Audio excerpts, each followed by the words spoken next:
پیارے بچوں، ایک دفعہ کا ذکر ہے۔ ایک چھوٹا سا بچہ نامی کے گاؤں میں رہتا تھا۔ وہ بہت لڑائی جھگڑا کرتا تھا، ہر روز اپنے دوستوں کو پریشان کرتا تھا۔ وہ اپنے دوستوں کے ساتھ کھیلنے کے بجائے لڑائی جھگڑا شروع کر دیتا تھا۔ ایک دن اس کے پاس ایک دوست آیا جس کا نام علی تھا۔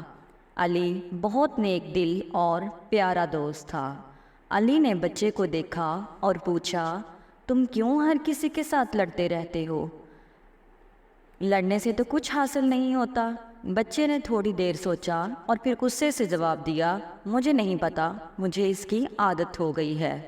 علی مسکرایا اور بولا، دیکھو بچے، جب تم لڑائی کرتے ہو تو کوئی تم سے خوش نہیں ہوتا، بلکہ سب بچے تم سے دور بھاگتے ہیں۔ اگر تم اپنے دوستوں کے ساتھ محبت سے رہو گے تو تمہاری دوستی مضبوط ہوگی اور تم کو بہت خوشی محسوس ہوگی۔ بچے نے علی کی باتوں پر غور کیا اور سوچا کہ اب وہ لڑائی جھگڑا چھوڑ دے گا، اور اس نے ایسے ہی کیا۔ اس نے لڑائی جھگڑا کرنا چھوڑ دیا اور اپنے دوستوں کے ساتھ ہنسی خوشی رہنے لگا۔